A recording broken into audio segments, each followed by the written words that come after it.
Tonight, campaign adjustments, how council candidates are adapting to extreme heat. We actually need to be doing more about climate change because this might be the coldest summer for the rest of our lives. Plus, community history on display. The mural is just a way of making a cement block building look like something spectacular. The local artist making a name for himself. You feel it, and then you do. And perfect timing for a World Cup takeover. And we wanted to take advantage of that opportunity. FIFA's London watch party with history on the line for Canada.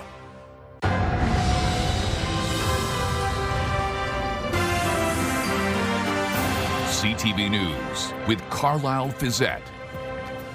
Good evening. Thanks for joining us. We begin tonight with a loss in the world of Canadian entertainment. For decades, Tommy Hunter was a staple in this country's music scene and a mainstay on television sets. But today it was announced the London native has died. Someday I'll sit down and write all that's gone by in my life and the things I tried to do, both right and wrong. According to his business manager, Hunter died of natural causes yesterday. He was best known for hosting the music series The Tommy Hunter Show from 1965 to 1992.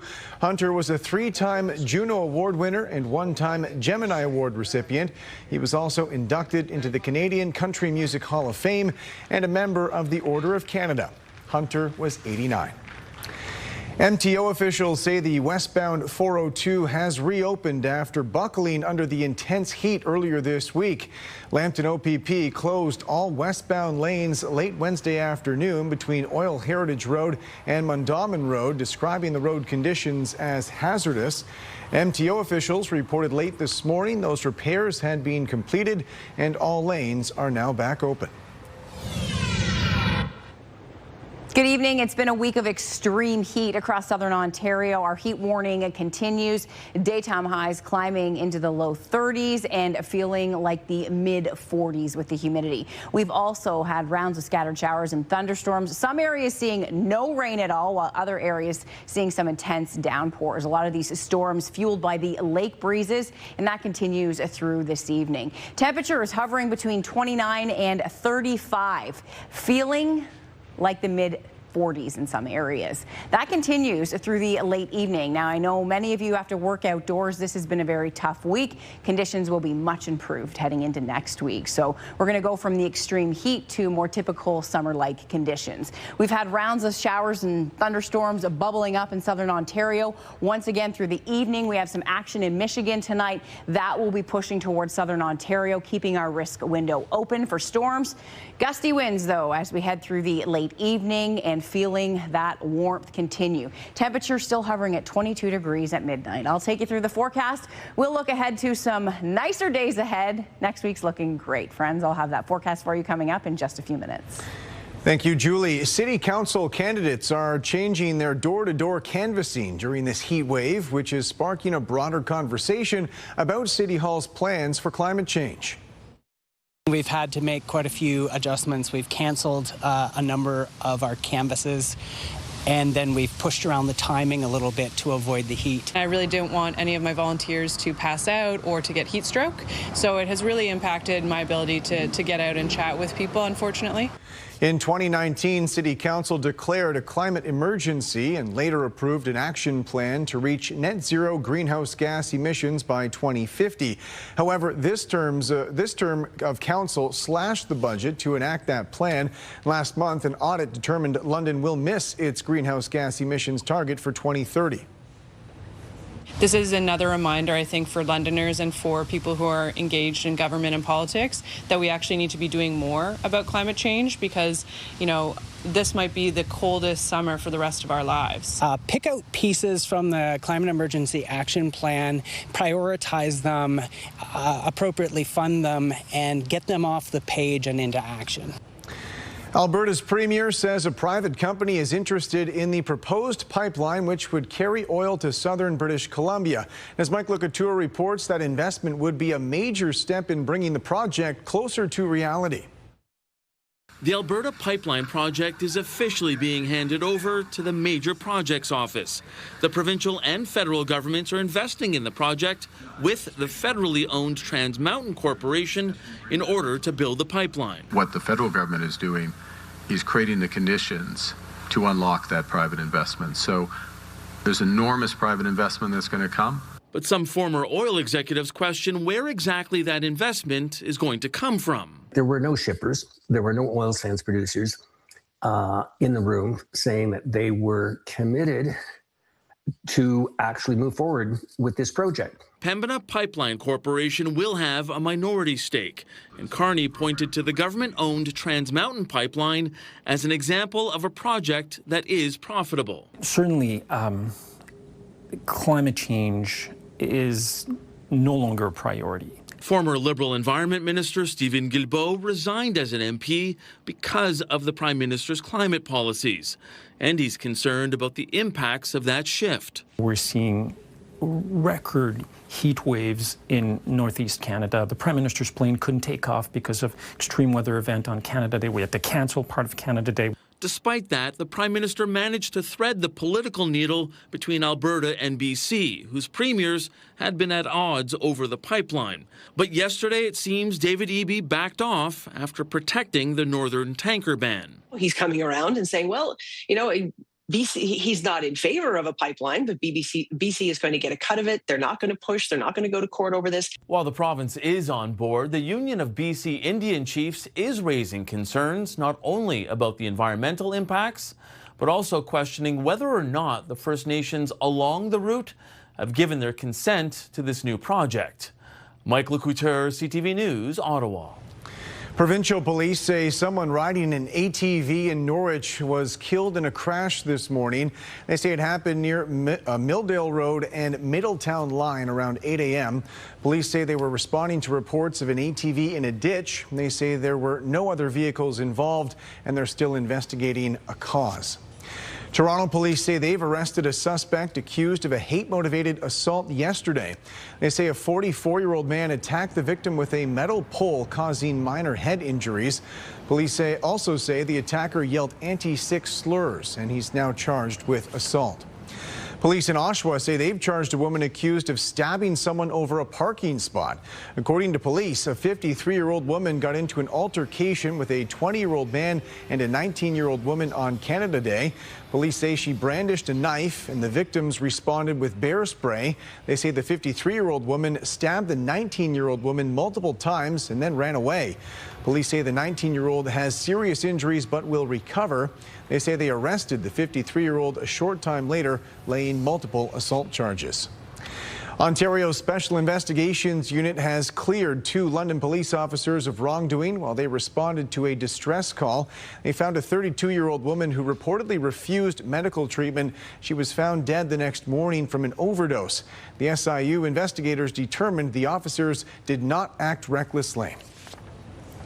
Canadian soccer fans are arriving in Houston, Texas, ahead of Canada's round of 16 match against Morocco. The Moroccans were World Cup semi-finalists 4 years ago, beating Canada during that tournament's group stage. Heather Wright has more on tomorrow's rematch. Well, we are starting to see more Canadian fans show up here in Houston as we are now less than 24 hours away from Canada versus Morocco. This is uncharted territory for Canada's men's soccer team. They have never made it this far in the World Cup, but despite the daunting task ahead, the team says they are calm and relaxed. We wanted to make sure that we got to the point in the tournament where we were going to get to play, you know, an actual Goliath. And that's what this Moroccan team is. So it's about going out there, enjoying it, understanding that the whole world's going to be watching. So let's go out there and put our, you know, our best foot forward. Canada faced Morocco 4 years ago in Qatar, the final match of the group stage. They lost 2-1 and didn't advance to the knockout round, but the performance of the Canadians made an impression on Morocco. It was a hard game, very good team. Very fit team also. I think that we started very well. I think even it was maybe one of the hardest games in the group stage. Coach Jesse Marsh says his team is ready for what will be their toughest match by far in this tournament against a team that is at the top of their game. The confidence that the team had, the swagger they played with, like, we know we're in for a massive challenge against a really talented team. Alistair Johnson said today the team is focused on playing the game, not the occasion. And the team is preparing for what is going to be a loud stadium with a capacity of nearly 69,000 fans. Heather Wright, CTV News, Houston. And that Houston match just happens to coincide with London's own FIFA-endorsed event at Victoria Park, one of several watch parties around the city. With more on the local excitement, here's Sean Irvin. A FIFA transport arrives in Victoria Park with everything needed to host a World Cup party. From a large outdoor TV screen to a giant soccer ball, London is set to watch as Canada takes on Morocco in the round of 16. The Forest City was selected to host one of 38 stops on the Canada Celebrates the FIFA World Cup 2026 tour.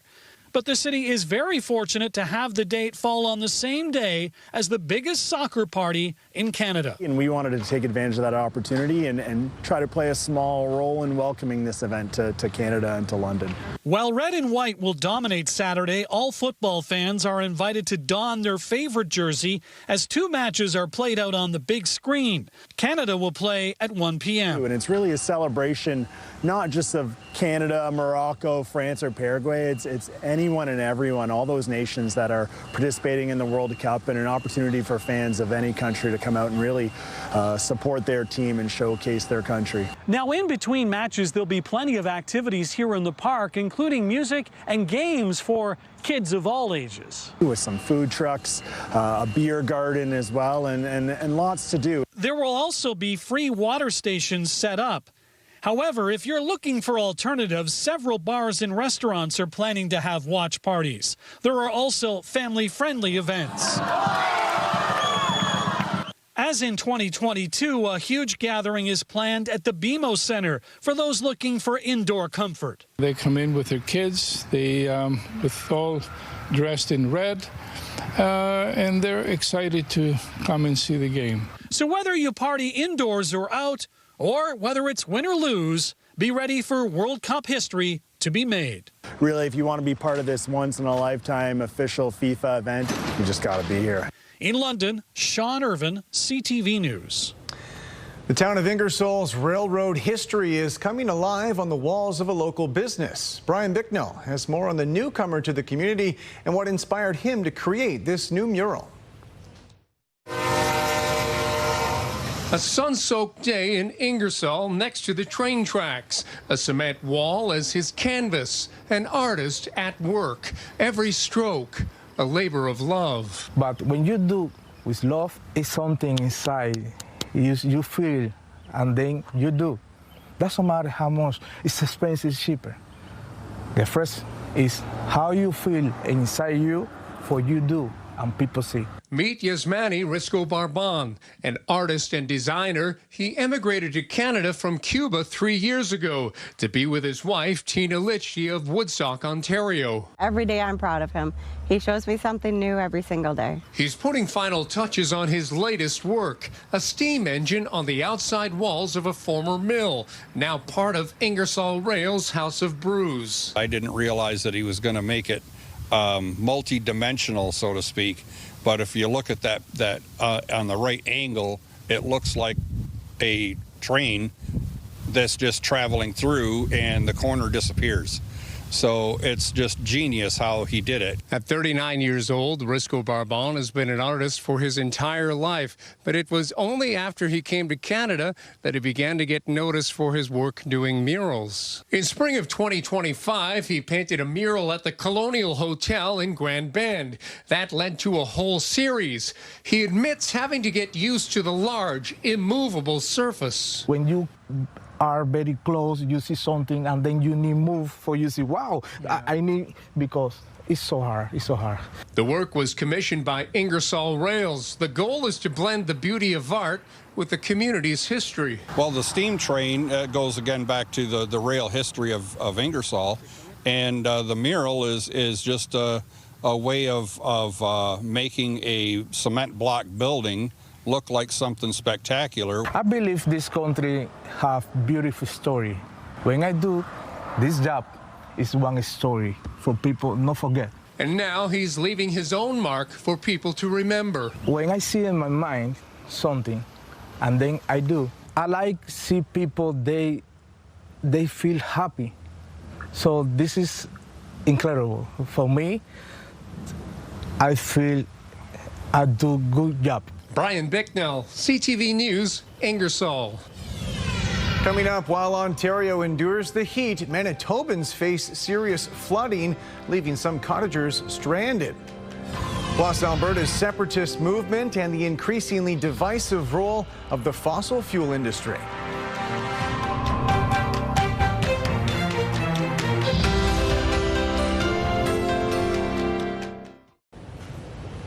Welcome back. Excessive rainfall in Manitoba has washed out roads in a provincial park, leaving people stranded, stuck on the wrong side of those hazards. Locals are calling the situation unprecedented, with no clear timeline for a resolution. Joseph Bernacki reports. Winnipeg resident Jared Cox and his family are stuck inside Duck Mountain Provincial Park at his parents' cottage as roads closed around them. That was when we were basically realized we were stuck here until somebody could fix the roads. Cox says they've been there for almost a week, but after Monday's rainfall, he started to worry if they'd be able to go home. I started getting notifications that it might be tricky to go home. We had to check all of the highways, right? After trying to leave through all of the park's south exits, Cox was turned back by washouts and barricades. Since Wednesday's attempt, they have been sheltering in place with his parents. I grew up in Roblin. I've never seen it this bad. Yeah, it's crazy. Area residents in and around Roblin are alarmed, wondering how they are going to be able to navigate around the parklands. It's something you've never seen before. I've never seen this much rain. Like my husband himself, he said, I haven't seen this in my whole life, all this destruction. Robert Misko, head of council for the municipality of Roblin, says they have never seen rainfall have this kind of impact on infrastructure. Misko says ongoing precipitation since the end of April has made it very difficult to maintain the roads. I've lived here since 1976. Never have I seen that water go over the highway, and it's done it twice in the last 2 weeks. There are some roads that this will be the fourth time that we're repairing them. They got washed out. Misko says the RM is running into another problem as they assess the damage. People ignoring the closed road signage, or worse, stealing them altogether. Literally, we're running out of signs. What part of stupid would you be to think that you're gaining something by stealing road closed signs or throwing them away so that people wouldn't see them? Joseph Bernacki, CTV News, Winnipeg. The future of Alberta's oil and gas industry has become a central issue in that province's separation debate. Both sides seem to agree the sector faces challenges, but they remain split on whether leaving Canada is the answer. Kathy Lee reports. At a rodeo in the southern town of Raymond, Kim Stevens wears his support for Alberta separation proudly. I get lots of thumbs up. I get a few people, but lots of support. Among the reasons Stevens supports separation, he says federal policies have hurt the province's oil and gas industry. We have anti-oil regulations and legislation that has curtailed the growth of the oil industry. Oil and gas has become one of the biggest issues fueling Alberta's separation debate. The issue in the spotlight after Premier Danielle Smith and the federal government reached an agreement that could pave the way for a new bitumen pipeline to the west coast, provided a major carbon capture network moves ahead. In the town of High River, John Mann, a 34-year Army veteran, says he acknowledges some of the separatists' energy grievances. The first Trudeau and some of the things that he did with the National Energy Project, I agree with some of the things that they're saying. But when it comes to separation, the line is drawn in the sand. And Mann believes there are signs the relationship with Ottawa is improving. The Prime Minister just opened the door again for the pipeline. Well, perfect. Now we're moving in the right direction. But for Stevens, a pipeline alone doesn't address other concerns. There still is regulations on no more tankers on the west coast. And as Alberta moves closer to a referendum to stay in Canada or start the process to hold a binding referendum to leave, the divide between both sides shows few signs of narrowing. Kathy Lee, CTV News. Pop star Taylor Swift is getting married tonight to her NFL partner Travis Kelce. The ceremony is set for Madison Square Garden in New York, and it's expected to draw plenty of A-listers from both the entertainment and sports worlds. With more, here's Allison Bamford. From last year's Rose Garden engagement to a Madison Square Garden wedding, it's a day fans have been waiting for. For years, Swifties have followed along with the singer's love, loss, and heartbreak. And today they get to celebrate Taylor Swift's real-life love story. She's been singing about love for her entire career, so it's just really exciting to see that she's now found someone that seems to match her energy and her excitement for life. Kalea Baker is enchanted with Swift's Lover era, her bathroom a nod to the artist's 7th studio album. She's been following every detail of Taylor Swift and Travis Kelce's Manhattan wedding, all the way from Saskatchewan. I would love to see what her dress or dresses look like, because she's had so many fashion moments over her 20-year career. The Prairie Province has quite the connection to the singer. 2 years ago, Saskatchewan Swifties set an unofficial record, crafting the world's longest friendship bracelet, bringing fans closer to each other and their favorite artist. We all feel that we are her friend. We do listen to her when we're sad or when we're happy, or like there's a Taylor song for every emotion that you have. So for us, we're probably more invested simply because we know she's going to have a good day. 3,000 kilometers away in the heart of Manhattan, fans there are trying to catch a glimpse on the big day. Made nearly impossible with police barricades and tents set up to shield the arrival of the couple's 1,000 guests. I think that we should honor that. And if we need gates and guards to do all of that, then that's what we need. Amid all the speculation, one thing fans say is for certain. Inside the New York City venue, today will be a fairy tale. Allison Bamford, CTV News. And Julie's on the desk with me now. Of course, all week we've been talking about the heat and the humidity. And when that happens, it can almost kind of just perpetually feels like a storm could be right around the corner sometimes. Yes. And it feels like we're tracking a little bit of active weather potential for that tonight. Yeah, this is the kind of week where you have an air mass that is so volatile. So any trigger sparks thunderstorms. And I know it's difficult because as meteorologists, we watch this type of weather. In some areas, see very strong thunderstorms, Carlyle, while 2 kilometers down the road, there's nothing. I know at my house, I haven't had rain in, I'm trying to figure out how many days, but I know there's been rainfall around and it's just been dodging my house, I feel like. 33 degrees our high, a couple degrees shy of the record. Set back in 1949, our low temperature 22. Temperatures right across southern Ontario. In the low 30s, feeling like the mid 40s, a bit cooler as we head towards Huron, Perth, Grey Bruce, but temperatures still into the upper 20s. We have a stationary boundary to the north. All south of that boundary is volatile air. We have showers and a few thunderstorms that have developed along that boundary, but it's going to start to pick up some speed tonight, becoming a cool front. I'm not going to call it a cold front, just because the air coming in behind it's not a whole lot colder. It's going to slowly sink southward as we head through the weekend, and that will bring us a change as we head into Sunday. So temperatures are still going to be quite warm, even hot, but we're going to be out of the extreme heat by Sunday. So you'll notice the change for sure. We have an area of scattered showers and thunderstorms that has developed in Michigan. This is going to pull into southern Ontario tonight. So towards Windsor, Essex, Chatham, Kent, Sarnia, and it'll edge its way into London. So there is the potential once again for some weather to move through tonight. So possibility of those storms. Again, reiterating our heat warning that's in effect. It stretches all the way into southern Quebec. And we have had some severe thunderstorms today in and around the GTA. That's associated with this lake breeze convergence. So we have the wind coming off the lakes. Where those lake breezes meet is where we're seeing the heaviest thunderstorms, and that's been the case all week long. Looking across the country, Western Canada, a bit cooler, Vancouver towards Calgary, and then we don't see anything extreme until we hit the lower Great Lakes. That heat has spread into the Maritimes. breaking records yesterday, and once again, a record-breaking heat again on the East Coast. Overnight, muggy conditions. I wanted to mention the wind. The winds will be picking up tonight as well. So we've had some gusty conditions throughout the afternoon into the evening. We'll see a bit of a lull, but the winds could pick up close 10, 11 o'clock tonight. We could see gusts hit 80 kilometers per hour. So if you have any loose furniture outdoors, you may want to bring that in. As we head into your Saturday, scattered showers and thunderstorms will move through Midwestern Ontario in the morning. That's the front sinking southward. It will continue to drive south, but starts to fizzle out just a bit.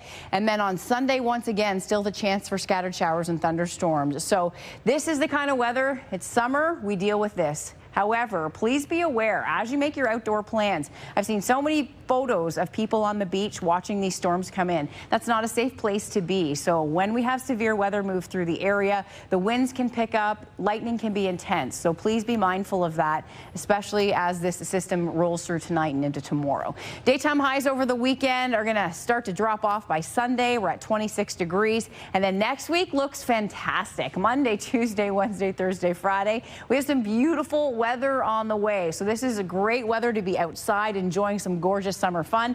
Daytime highs from 26 to 29 degrees and the probability of showers dropping off. So scattered showers and thunderstorms tonight. Possibility as we head into your Saturday and Sunday. The heat breaks on Sunday, although it'll still be quite humid. Monday and Tuesday are looking fantastic. Carlyle, daytime highs from 25 to 26. We'll heat back up Wednesday, Thursday, and Friday, but much more typical for this time of year. Our forecast next week, so that looks good. We're expecting summer-like conditions, and we're going to get out of the extremes. So still heading into Saturday, it'll be hot and humid, but by Sunday, you will notice a change, especially in the heat. All right, Julie, thanks very much.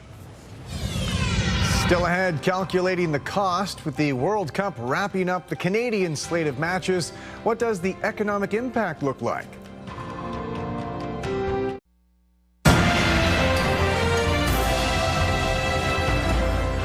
The federal government sent out the first groceries and essentials benefit payment today, replacing the GST-HST credit. Eligibility depends on household income, and the amount received depends on family size and marital status. According to the federal government, the payment amounts to a 25% increase compared to the previous program, meant to help low and middle income Canadians cover expenses. Canada's World Cup matches are winding down, with Vancouver hosting the final contest north of the border on Tuesday. Toronto's slate concluded last night, which means it's time to calculate the economic impact and determine whether it was all worth the expense. Heather Wright reports.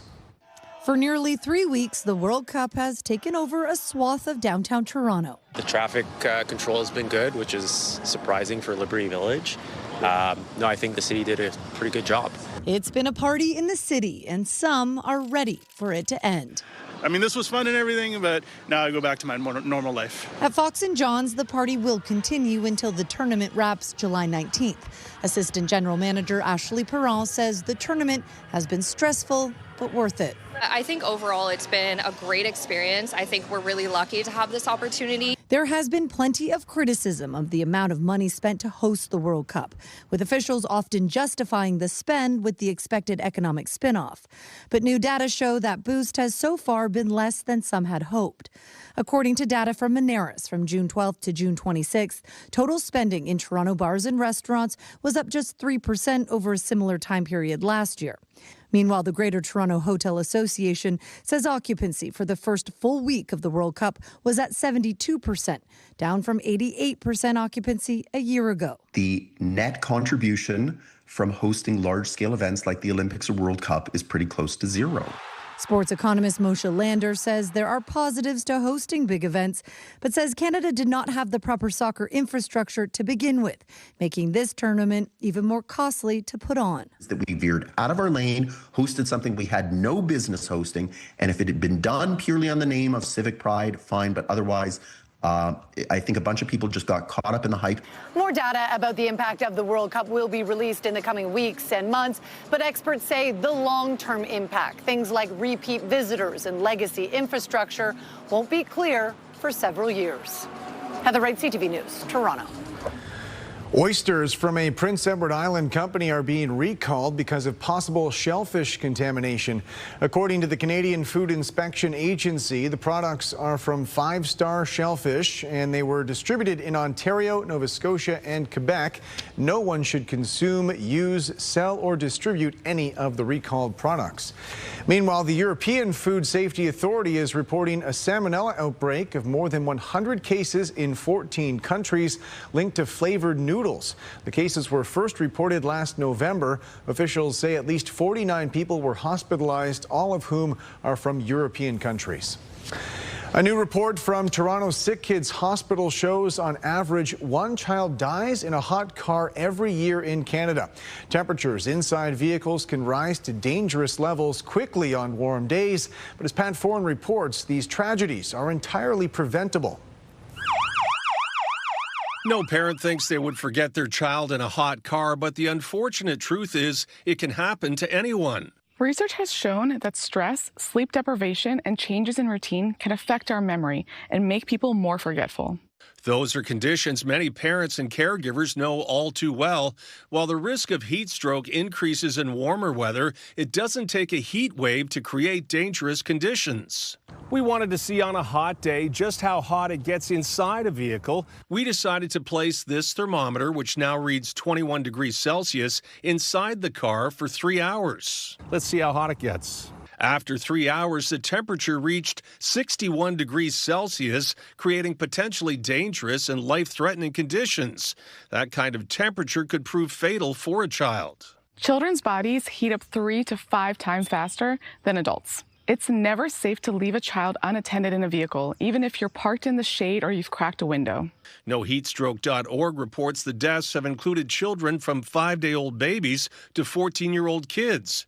In most cases, parents accidentally left their child in the car. Because of this, it's best to make it routine to check the back seat every time you drive. It helps to create a visual reminder by putting your child's hat, jacket, or bag up front next to you.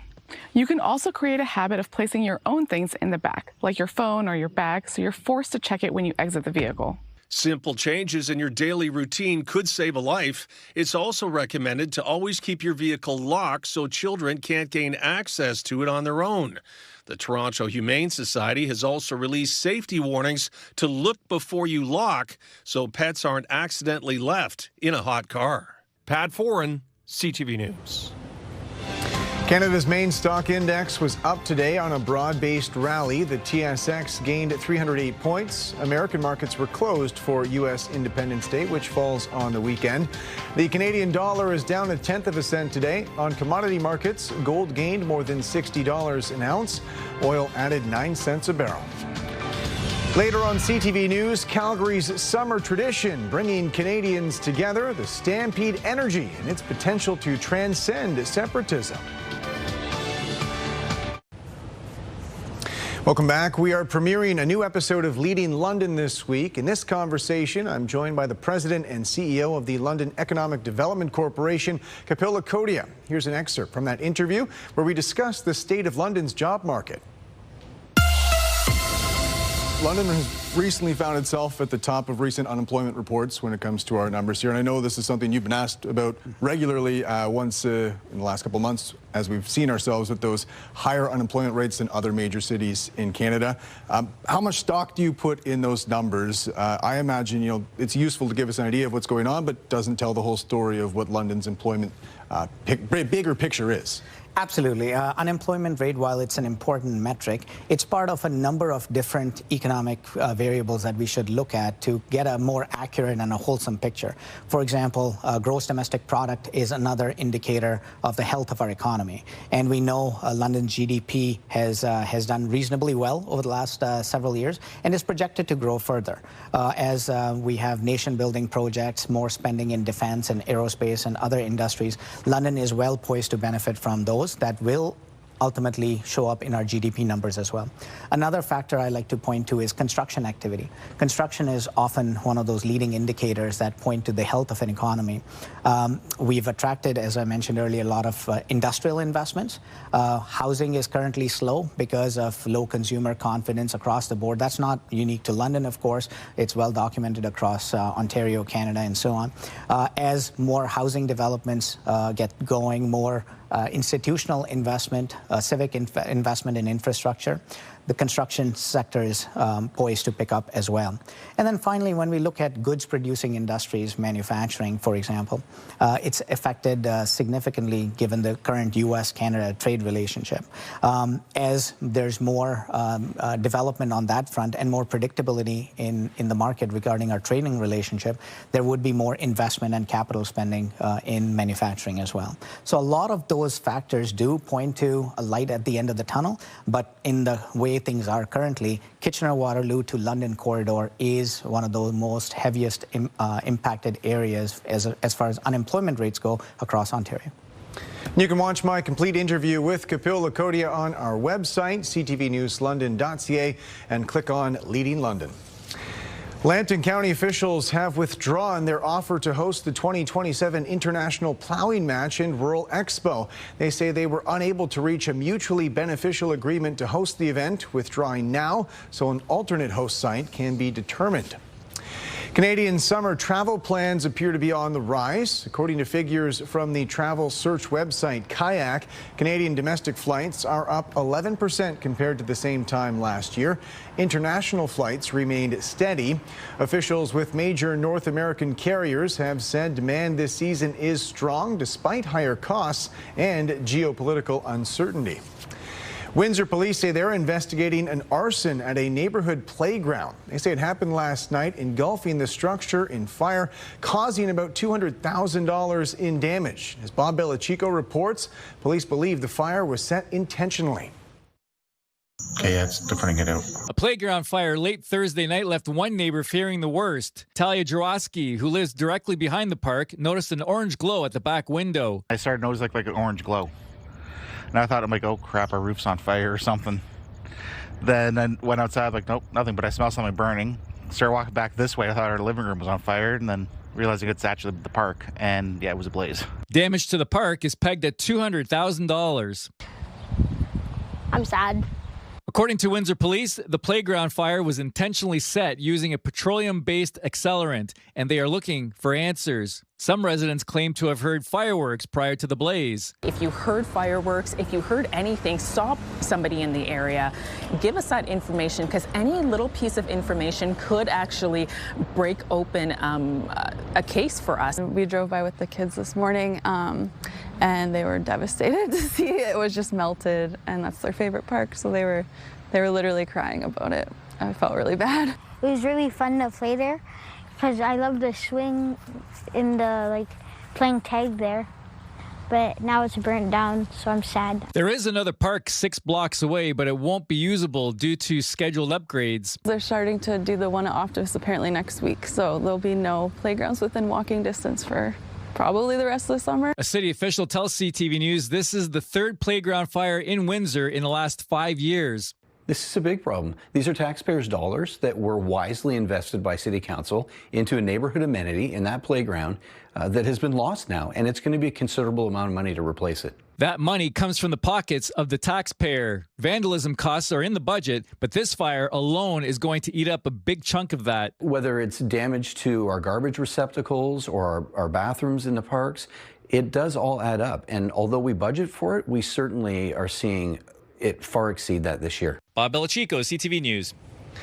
Engineers from all over the world are competing on a pitch of their own with soccer-playing robots. These autonomous machines are taking part in the so-called Robo Cup in South Korea.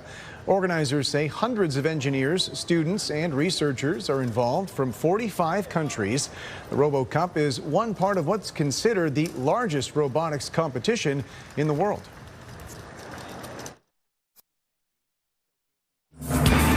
Our photo photo of the day was taken this morning at the London International Airport. Thank you so much, Paul, for sending this photograph in.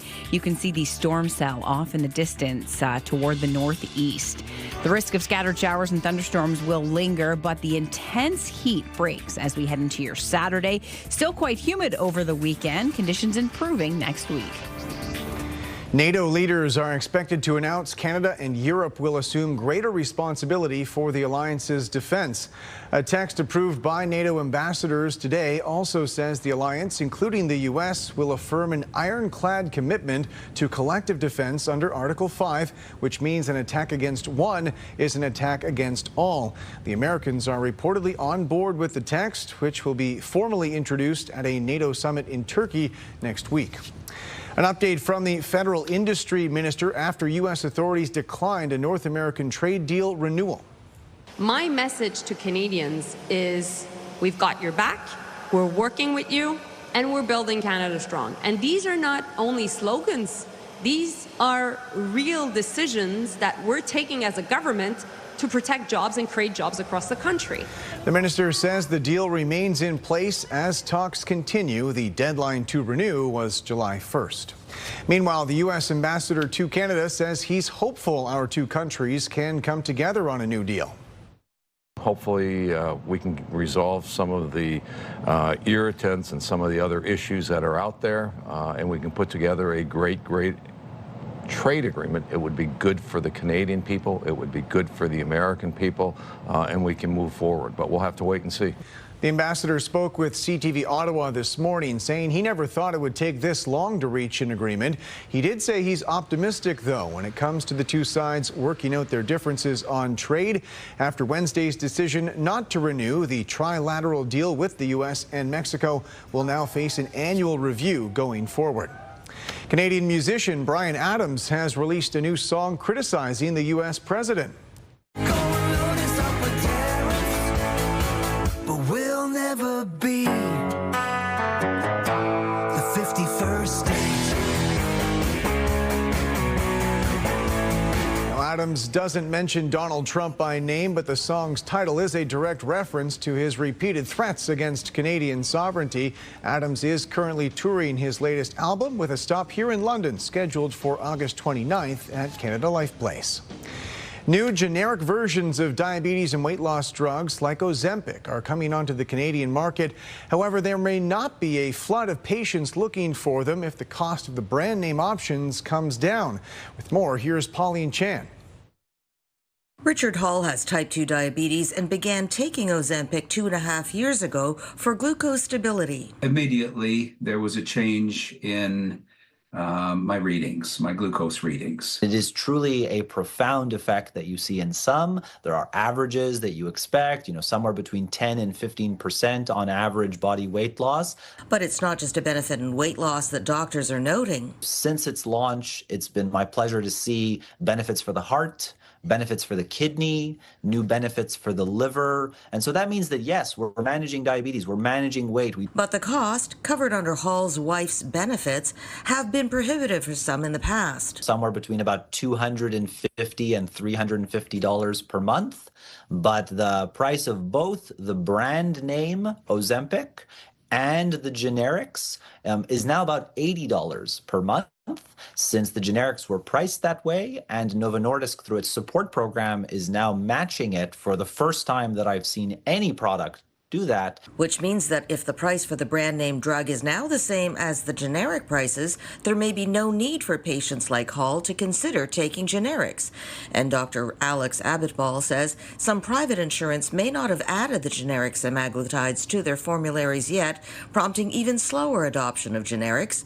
Ozempic maker Novo Nordisk has set up a webpage for Canadians to register for the savings card. I don't know what the ODB situation will be in a year and a half when I turn 65. I haven't looked that far to see if it is covered. And Dr. Abitbol says there are even more potent semaglutides on the horizon. You should talk to your family physician, go through the benefits, the risks, make sure you carefully consider your own individual scenario. Pauline Chan, CTV News. Welcome back. Finally tonight, a Canadian tradition kicking off in Calgary. The Stampede is underway, Alberta's summer showcase. With more on its significance this year, here's Alicia Fieldberg. Flying pancakes flipped by all three levels of government. Federal, provincial, and municipal leaders rubbing shoulders at the griddle is an annual tradition. A light moment with perhaps a bit more weight this year, ahead of talks about pipelines and a referendum on Alberta separation. You know, this is ground zero. They joke about Stampede being the politician petting zoo, but I think it's true this year more than ever. Listen, there's so much that we can do together. I've never been more hopeful. You know, Stampede has a way to inspire people. This is the first of nearly 150 pancake breakfasts this Stampede, giving the community the chance to connect and celebrate. Number one, they're free. Okay. Second, it's Stampede. It's the spirit of Stampede. 10 days of nothing but fun. It's just a great time to get the city together and celebrate our Western heritage. On the grounds, Thursday night's Stampede Sneak a Peek gives visitors the first chance to experience the midway concerts, food and entertainment for cheaper admission. The Stampede Show Band and other favorites will be back, but there's always something fresh, including 2 new Midway rides, 60 new Midway foods, and some new shows as well. On the BMO front lawn, we've got the Flying Fools. It's a high diving show. You definitely got to check it out. I looked at it. They're diving off a 25-meter high platform. It looks really skinny into a 3-meter deep pool. Kind of crazy. Last year, 1.47 million people attended Stampede Park, and the economic benefit of all those guests goes beyond the grounds. The 10 days alone drive more than $300 million in economic impact to the city of Calgary. Alicia Fieldberg, CTV News, Calgary. And that's it for us. Thanks for watching. For all of us at CTV News London, I'm Carlyle Fiset. Have a great weekend.